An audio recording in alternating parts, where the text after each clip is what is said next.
Hello बच्चों, कैसे आप लोग। आज हम डिस्कस करने वाले हैं टैक्सेशन का बहुत ही एक इम्पॉर्टेंट चैप्टर जिसका नाम है इनकम फ्रॉम हाउस प्रॉपर्टी।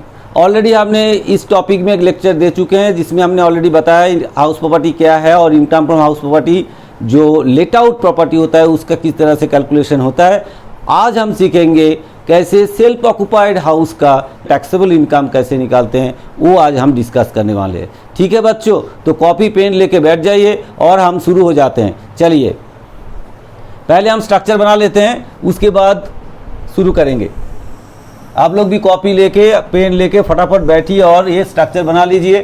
पहले हम बताएंगे किस तरह से बनाया जाता है, क्या फॉर्मूलाज है, उसके बाद हम एक प्रॉब्लम लेंगे और प्रॉब्लम लेके सॉल्व करके आपको दिखाएंगे। ठीक है बच्चों, चलिए ऑक्युपाइड हाउस का हम टैक्सेबल अमाउंट कैसे कैलकुलेशन होता है वो आज हम समझाएंगे। पहले तो हम समझ लेते हैं कि भाई सेल्फ ऑक्युपाइड हाउस क्या है। सेल्फ ऑक्युपाइड हाउस का मतलब है जो हाउस में जो ओनर है वो खुद रहते हैं, मतलब उसको रेंट पे नहीं दिया, खुद रेसिडेंस के पर्पस में, रेसिडेंशियल पर्पस में उसको यूज़ कर रहा है। तो उस केस में कैसे हम उसका टैक्सेबल अमाउंट कैलकुलेट करें। ठीक है बच्चों, बहुत ही ईजी है, इसमें कोई झंझट नहीं है। प्रॉब्लम में बहुत कुछ रहेगा, आपको कुछ नहीं देखना है, आपको करना क्या है वो हम बताते हैं। चलिए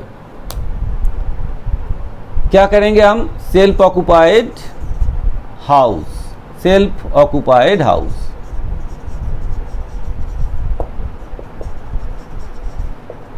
चलिए सेल्फ ऑक्युपाइड हाउस का किस तरह से हम कैलकुलेट करेंगे। फर्स्ट क्या करेंगे, सीधी सी बात है, कुछ नहीं देखना है, हम सीधा चले जाएंगे नेट एनुअल वैल्यू में।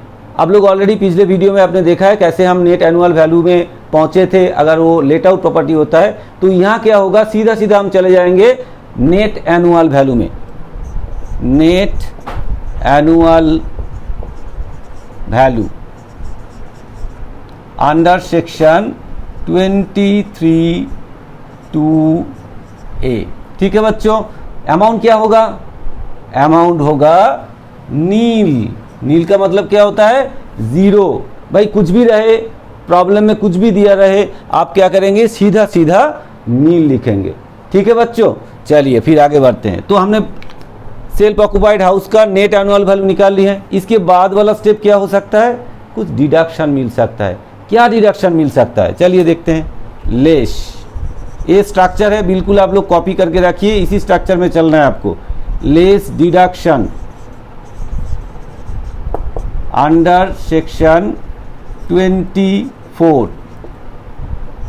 चलिए इसमें एक ही डिडक्शन मिलता है, क्या मिल सकता है, interest on loan. Interest on loan, जो कि लोन आपने लिया है इस मकान को बनाने के लिए या खरीदने के लिए या रिपेयर करने के लिए। चलिए interest on loan under section 24(b) कैसे कैलकुलेट करेंगे ना, मिनिमम ऑफ द फॉलोइंग। देखिए नीचे दो ऑप्शन रहेगा, उसमें से जो मिनिमम होगा वो आपको छूट मिल जाएगा। चलिए कैसे, नंबर 1 क्या होगा, नंबर 1 है एक्चुअल इंटरेस्ट। एक्चुअल जो इंटरेस्ट है, इंटरेस्ट ऑन लोन, जो उस साल का एक्चुअल इंटरेस्ट ऑन लोन है वो आएगा यहाँ पे। और नंबर 2 क्या होगा, मैक्सिमम अलाउड। मैक्सिमम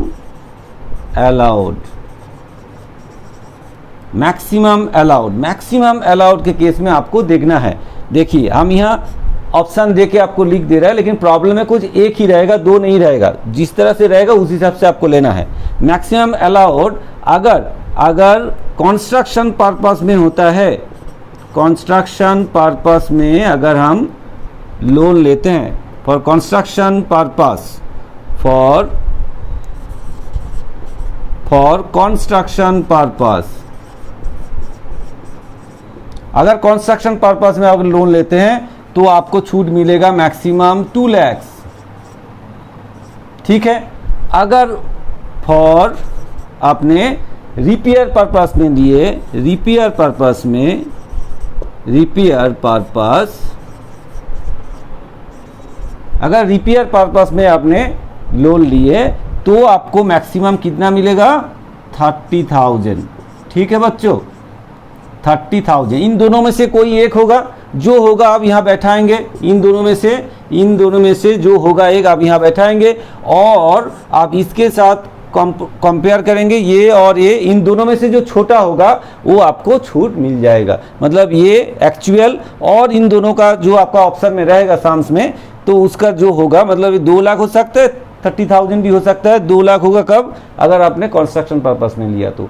अगर आपने रिपेयरिंग पर्पस में लोन लिए तो आपका हो जाएगा 30,000। इन दोनों में से जो होगा प्रॉब्लम में जो रहेगा उस हिसाब से आप यहाँ लिखेंगे, और ये जो है एक्चुअल अमाउंट और मैक्सिमम अलाउबल है, इन दोनों में से जो छोटा होगा मतलब जो मिनिमम होगा वो आपको छूट मिल जाएगा। ठीक है, तो वो जो छूट मिलेगा वो यहाँ लिखेंगे अमाउंट, इन दोनों में से जो छोटा होगा वो यहाँ लिखेंगे और इससे नील से इसको माइनस करेंगे तो क्या आएगा, यही अमाउंट आएगा और वो नेगेटिव आएगा। ठीक है, तो मतलब आपको ये जो वैल्यू आएगा वो नेगेटिव आएगा, या तो जीरो आ सकता है, अगर यहाँ पे आपने लोन नहीं लिए तो फिर ये जीरो आ सकता है, तो मतलब पॉजिटिव कभी नहीं आएगा। ठीक है बच्चों, समझ में आया। ये है स्ट्रक्चर हमारा सेल्फ ऑक्युपाइड हाउस का टैक्सेबल अमाउंट निकालने का। ठीक है, इसको कॉपी कर लो, फिर हम एक प्रॉब्लम लेंगे और प्रॉब्लम लेके आपको सॉल्व करके दिखाएंगे। ठीक है बच्चों, चलिए हमने एक प्रॉब्लम ले लिया जो आपका स्क्रीन पे है, आप देखिए, हम पहले उसको पढ़ लेते हैं, उसके बाद उसको सॉल्व करते हैं। चलिए क्या बताया गया है, mister Amit Murugaon is owner of a house property in Chennai which he is using for own residential purpose, मतलब सेल्फ ऑक्युपाइड पर्पस में यूज कर रहे। Now he has furnished the following information for the previous year 2021 to 22. Purpose, use self occupied house, municipal value 10 lakhs, municipal tax 10,000, sewage tax 4,000, water tax 2,000. Then for the purpose of construction, Mr. Amit has taken a loan from State Bank of India for 5 lakh. Rate of interest on such loan at the rate 20%. The principal amount of loan still unpaid, but Mr. Amit pays interest at regular basis. But for the previous year 2020 to 21 and 2021 to 22, interest is still unpaid. ठीक है बच्चों, you are required to prepare income from house property in the hands of mister Amit for the assessment year 2022-23। तो हम क्या निकालेंगे, 2022 2022 चलिए 2022 तो 23। ठीक है, ये असेसमेंट ईयर है, तो उसके पिछले वाला ईयर जो है वो प्रीवियस ईयर है, उसी का हिसाब हम करेंगे। अब चलिए देख लेते हैं फिर कैसे होगा, 2021 to 22 का ये हिसाब करेंगे हम। चलिए तो देखिए हमारा हिसाब किताब क्या है कि भाई पहले ही हम क्या करेंगे, नेट एनुअल वैल्यू जो है वो नील लिखेंगे। सीधी सी बात है, यहाँ पे इतने सारे बात बताया गया लेकिन हमको कुछ नहीं देखना है, हम आँख बंद करके हम क्या करेंगे, सीधा सीधा यहाँ क्या लिखेंगे, आंख बंद करके नहीं लिख सकते, मतलब वो चीज़ हम नहीं देखेंगे, हम यहाँ सीधा सीधा लिख देंगे नेट एनुअल वैल्यू नील। ठीक है, तो हम पहले हेडलाइन ले लेते हैं, self occupied house, self occupied house. चलिए क्या लिखेंगे, नेट एनुअल वैल्यू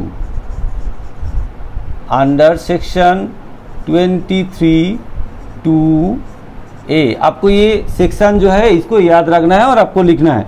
चलिए क्या आएगा, क्या बोला था हमने, कुछ नहीं देखना है, सीधा सीधा क्या लिखेंगे, नील लिखेंगे। चलिए ठीक है, लिख दिया हमने। अब आपको पता है कि क्या डिडक्शन यहाँ से मिल सकता है, वो भी हमने स्ट्रक्चर में बताया है। क्या डिडक्शन मिलेगा, चलिए लेस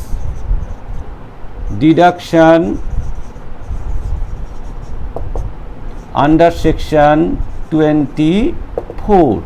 इसमें से क्या डिडक्शन मिलने वाला है? Interest on loan. चलिए, इंटरेस्ट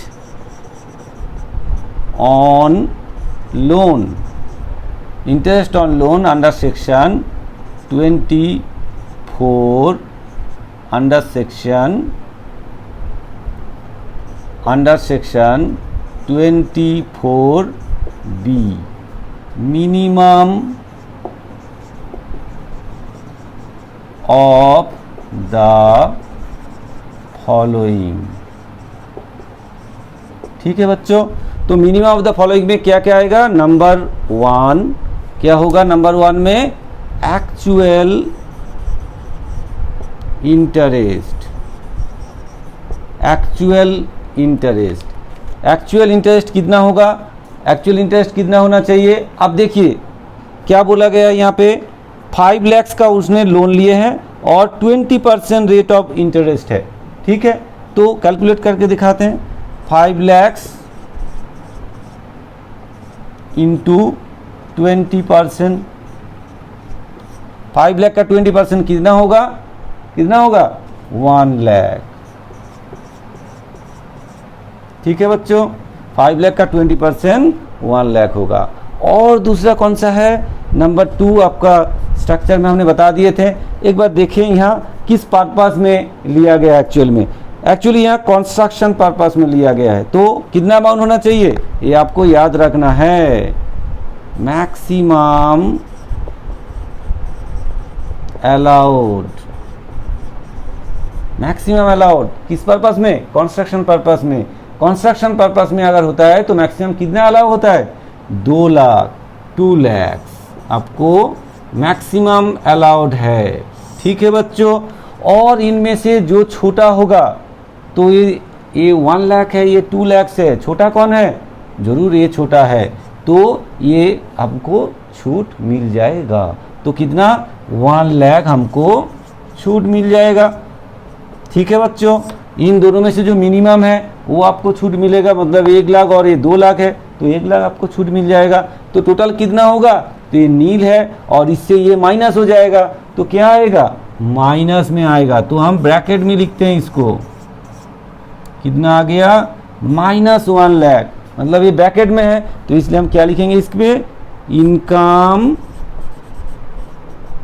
फ्रॉम